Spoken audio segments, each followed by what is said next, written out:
Have you ever felt like you might be deceived by the healthy food labels? What if some of the choices that you thought you were making were the best choices for your body were actually derailing your weight and health goals? So today, I really want to dive into the dramatic shift that has occurred in our diet over the past century, specifically the shift from the natural occurring fats that have been around since the beginning of mankind to the synthetic man-made seed oils. Now, these are not just any fats. They are so highly processed and undergo procedures so that it removes the odor, and you don't realize that these oils have actually gone bad and are rancid. Think about this. Would you ever consume old fish or an old, fish oil packet and then heat it up repeatedly? I don't think so. Now you might think to yourself, I am not consuming these oils, but think again, because in our modern day food supply, it is impossible because they are in everything. It is in our salad dressings, canola oil, soybean oil. It's in our bread, crackers, protein bars, shakes, and it's also what they're feeding our animals that we are consuming. But actually, where they are lurking, I believe, which is one of the worst places, is in foods that you get that are prepared outside of the home. Well, in today's video, I am going to uncover this oil change and how it really does contribute to obesity, but also what actionable steps can you take today to turn the tide.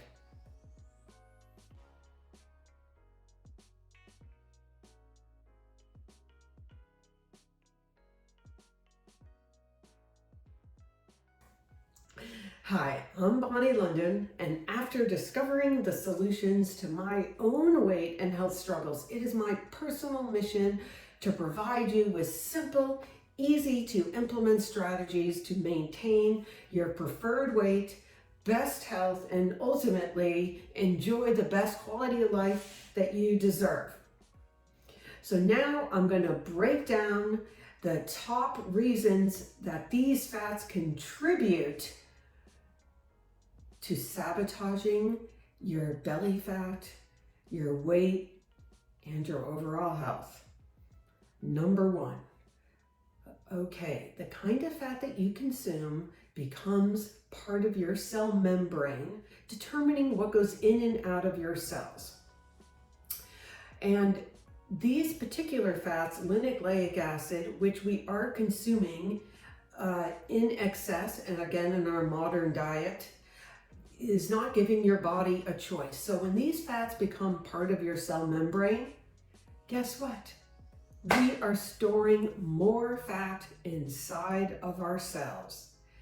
So you can imagine, I like to say this is good for the rancher who wants their cows and pigs and chickens to gain weight and giving them tons of corn and soy, but no thank you, not for us, right? Number two, again, this high consumption of linoleic acid has also been connected with the dysfunction of mitochondria.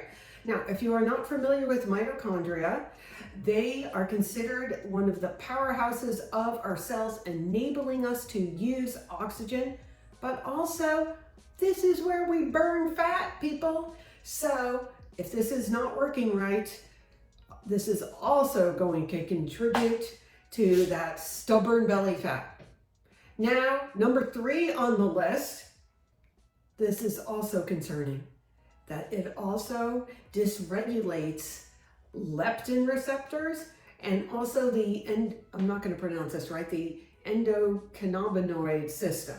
But what this means to you to understand is it makes you hungrier. So that means you can eat more and still have a good appetite.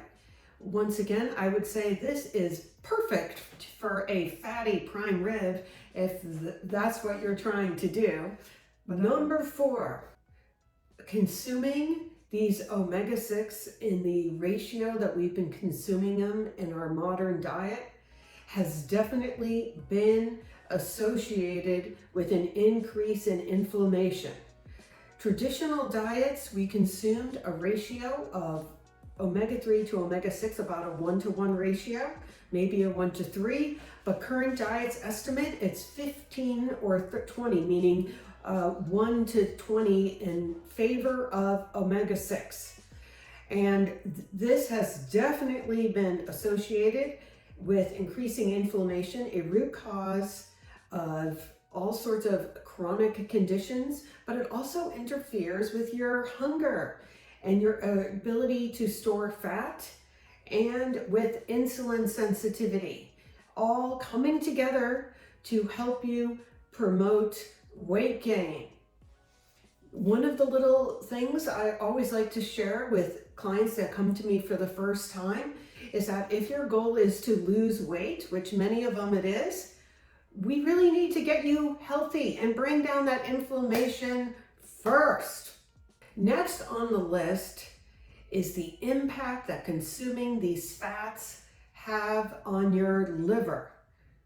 And it can really also contribute to fatty liver, which we know can precede a lot of these negative effects on our metabolism and the way your body utilizes fat and stores sugar. As a result of consuming so much more of these omega-6 fats is the impact on the microbiome, which is emerging as a major factor in controlling our weight and health. So this imbalance of fats in favor of omega-6 has actually been shown to shift the balance of bacteria in the gut, and that there is in favor of these more detrimental bacteria called like the Firmicutes, which is a whole family of bacteria, and a decrease of the beneficial bacteria, the Bacteroides. But that's a whole nother video. Another problem with the microbiome is that it disrupts the production of something called the short chain fatty acids, such as butyrate, propionate, and acetate. Now, these play a big role in helping to maintain our gut health, also help with our appetite, and yes, fat oxidation. So disrupting that omega-6 balance again can impact these beneficial short chain fatty acids and ultimately also affecting your metabolic health, leading to weight gain. Finally, these disruption of the balance can also affect bile, and bile is essential for digesting and absorbing fats. So consuming these high omega-6s apparently disrupts the signal that is involved in your metabolism and expenditure, leading to disruptions in fat digestion and signaling pathways that are involved in metabolism and energy expenditure. What are the action steps you can begin today to shift back to the diet that you have evolved to consume? Number one, focus on extra virgin olive oil, avocado oil, grass-fed butter, coconut oil, or even fat from animals that have been grass-fed and grass-finished. Number two, focus on wild-caught fish or seafood or grass-fed meats or from animals, meat from grass-fed animals. Okay, you know what I'm saying. Number three, very, very important. Never look at the front label when you go to the grocery store. Turn everything around that's in a package and read the ingredients, because you will be shocked at the bread, crackers, even if it's gluten-free and everything else. You want to know what's in there because these fats are lurking in everything. And then finally, Number 4, we really do need to be vigilant in asking questions when we are either dining out or getting takeout or getting prepared food. Ask questions, and I have prepared for you a free dining out cheat sheet. So please click on the link below to get your free cheat sheet, because I really think that this is going to help make the best decisions when you are not able to control all the ingredients like you are able to in your home. Well, that is it for today. And if you have liked this video and found it helpful, I would love to hear in the comments below how you might make any changes today as a result.